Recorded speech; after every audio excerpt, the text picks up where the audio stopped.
अब हम इस टॉपिक में जानेंगे डिवेंचर के बारे में। पिछले टॉपिक में हमने शेयर समझ लिया, क्या होता है, कंपनी कैसे स्टार्ट की जाती है वो हमने समझ लिया, बिजनेस की प्लानिंग कैसे अपने बिजनेस में करते हैं बिजनेस को स्टार्ट करने से पहले, वो सारी चीजें हमने समझ लिया। अब बात करते हैं डिवेंचर के बारे में कि डिवेंचर जो है वो होता क्या है। देखिए, डिवेंचर को अगर हिंदी में अगर मैं बात करूं तो इसको ऋण पत्र कहा जाता है। यानी ये एक तरीके का, ये जो डिवेंचर होता है ये एक तरीके का लोन होता है। जो डिवेंचर धारक होते हैं, यानी जिन्होंने किसी कंपनी का डिवेंचर अगर लिया हुआ होता है तो उनको हम क्रेडिटर्स भी बोलते हैं। क्रेडिटर्स भी हम उनको बोलते हैं क्योंकि वो कंपनी में अपना निवेश किया हुआ है उन्होंने। अब कंपनी एक्ट 2013 के अकॉर्डिंग मैक्सिमम जो डिवेंचर की जो समय सीमा है वो है 10 साल, यानी 10 साल की समय सीमा निर्धारित की गई है। यानी डिवेंचर में जो पैसा है वो 10 साल से अधिक समय के लिए नहीं उठाया जा सकता किसी कंपनी के माध्यम से। तो ये होता है डिवेंचर। अब डिवेंचर बहुत तरीके के होते हैं, इसके बहुत सारे प्रकार हैं। कुछ तो डिवेंचर ऐसे होता है जो कन्वर्ट हो जाता है इक्विटी वगैरह में, कुछ डिवेंचर ऐसा होता है कि जो कन्वर्ट नहीं होता है। तो अब चलिए हम डिवेंचर के प्रकार के बारे में जानते हैं। यानी डिवेंचर समझ में आ गया, यानी ये एक तरीके का लोन होता है। जैसे कि हमने शेयर में देखा था कि कंपनी को जब किसी बिजनेस को स्टार्ट करने के लिए जब फंड की जरूरत पड़ती है तो वो अपना शेयर लॉन्च करती है। अब मान लीजिए, अब बहुत सारी कंपनियां लिस्टिंग तो नहीं हो पाती क्योंकि बहुत सारी कंपनियों में कुछ ना कुछ किसी न किसी में प्रॉब्लम जरूर होती है। तो वो कोशिश करते हैं कि क्यों ना हम एक डिवेंचर जारी करके उसमें पैसा उठा लें। तो डिवेंचर जब जारी किया जाता है तो ये एक टर्म पीरियड के लिए किया जाता है। यानी टर्म पीरियड के लिए डिवेंचर जो है वो जारी किया जाता है। 5 साल या 10 साल के लिए जारी किया जाता है और इस पे एक फिक्स रेट ऑफ इंटरेस्ट मिलता है जो डिवेंचर धारक होते हैं। फिक्स आरओआई इसमें दिया जाता है जो डिवेंचर जिन्होंने लिया होता है किसी कंपनी का।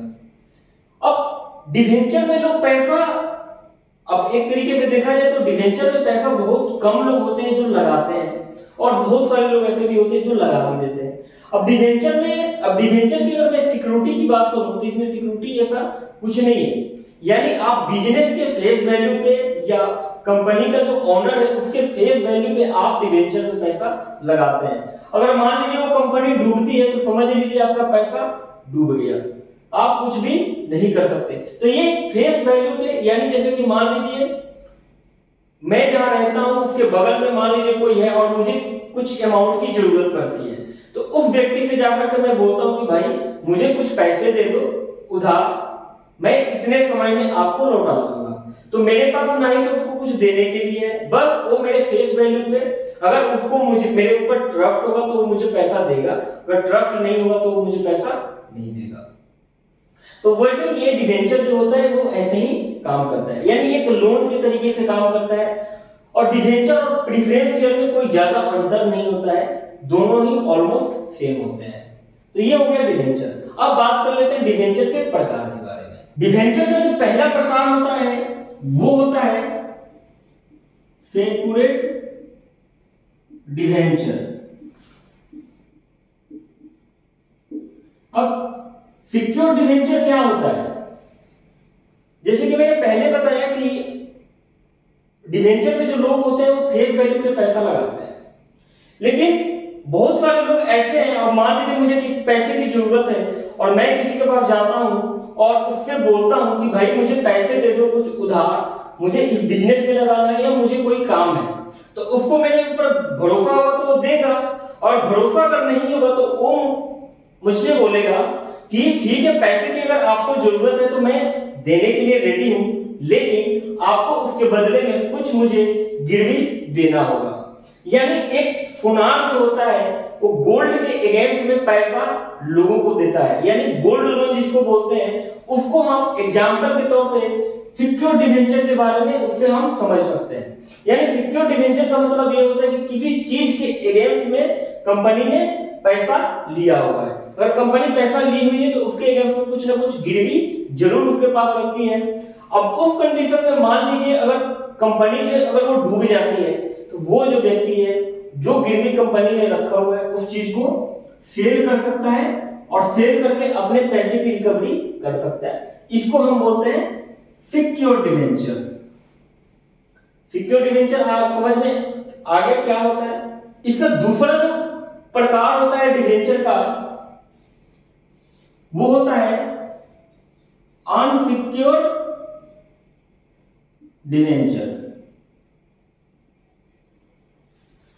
अब यहां तो सिक्योरिटी के अगेंस्ट में पैसा कोई देगा, लेकिन यहां पे जैसे कि मैंने बताया अगर किसी को भरोसा होगा मेरे पे तब पैसा मुझे देगा, अदरवाइज नहीं देगा।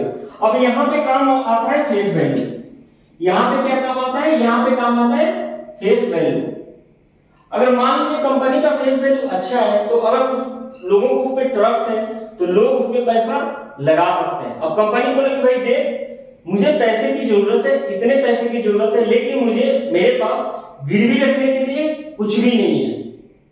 अगर मेरे ऊपर भरोसा है तो आप मुझे पैसा दे दो, मैं आपको इस टर्म के बाद इतने % ब्याज के साथ आपको लौटा दूंगा।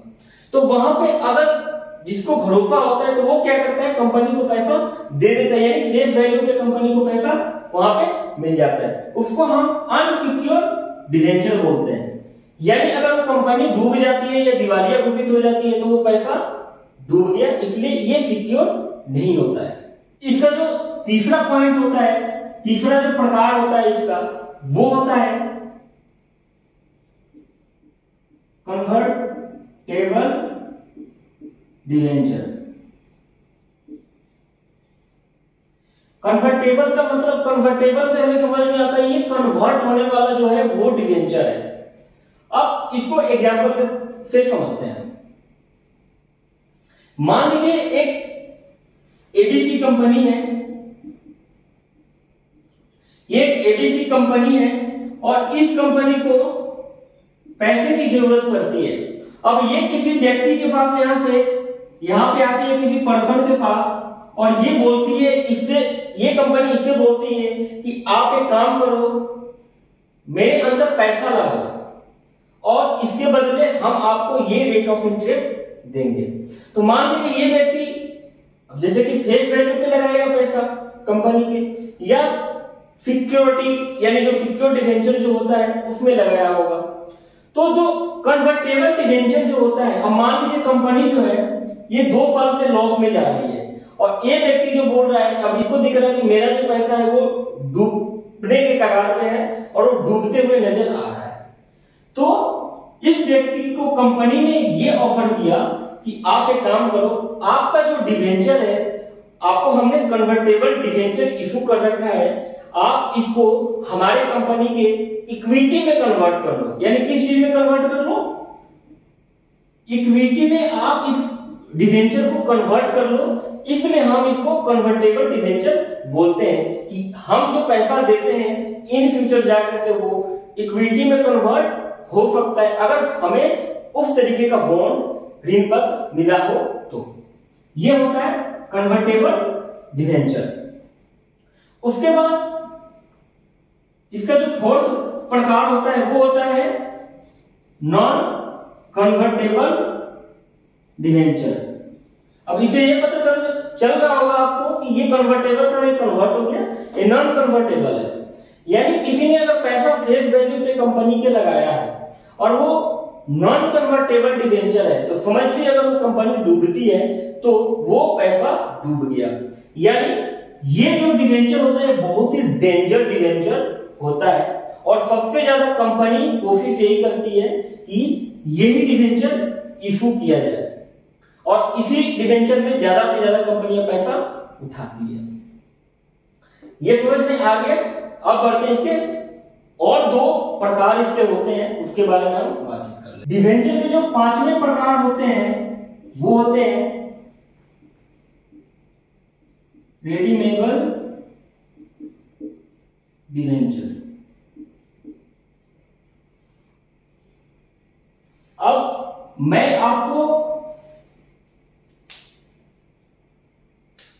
यहां पे काट के यहां पे एक ब्रैकेट में इसको बंद कर दो, तो ये एक वर्ड निकल करके आ जाता है, रिडीम किया जा सकता है, यानी ये रिडीम होने वाला डिवेंचर है। अब रिडीम होने वाला जो डिवेंचर होता है वो क्या होता है, वो एक टाइम पीरियड के लिए, जैसे मैंने बताया टाइम पीरियड के लिए होता है, वो एक टाइम पीरियड के लिए होता है कि नहीं, यानी निश्चित समय के लिए ये डिवेंचर इशू किया जाता है और टाइम खत्म होने के बाद उस पैसे को रिडीम किया जा सकता है, यानी निकाल लिया जाता है, उसको हम रिडीमेबल डिवेंचर बोलते हैं। वैसे इसका जो छठा प्रकार होता है वो होता है इरिडीमेबल डिवेंचर। अब इसका मतलब ये होता है कि जब तक कंपनी बंद होने के कगार पे ना आ जाए तब तक यहां से पैसा, जो डिवेंचर धारक होता है उसको पैसा तब तक नहीं मिलता है। और इंडिया में इस तरह के जो डिवेंचर होते हैं वो समझ लीजिए चलते ही नहीं है, ना के बराबर चलते हैं, तो ऐसे डिवेंचर इंडिया में नहीं चलते हैं। तो यही 6 प्रकार होता है डिवेंचर का। रिडीमेबल डिवेंचर 5वें नंबर पे, 6ठे नंबर पे इरिडीमेबल डिवेंचर, जो ये रिडीम हो सकता है एक निश्चित समय पर, लेकिन ये जब तक कंपनी बंद होने के कगार पे ना आ जाए या बंद ना हो जाए तब तक ये रिडीम नहीं होता है, या कंपनी जब बिकेगी तब जाकर के ये रिडीम होगा। तो डिवेंचर समझ में आ गया, उम्मीद करता हूं समझ में आ गया होगा कि डिवेंचर क्या होता है एक बिजनेस में। तो अगर आप बिजनेस शुरू कर दिए अपना और या करने वाले हैं तो इन सारी चीजों के बारे में जानकारी होना आपके लिए बेहद जरूरी है। अब हम बढ़ेंगे अपने नेक्स्ट टॉपिक की तरफ।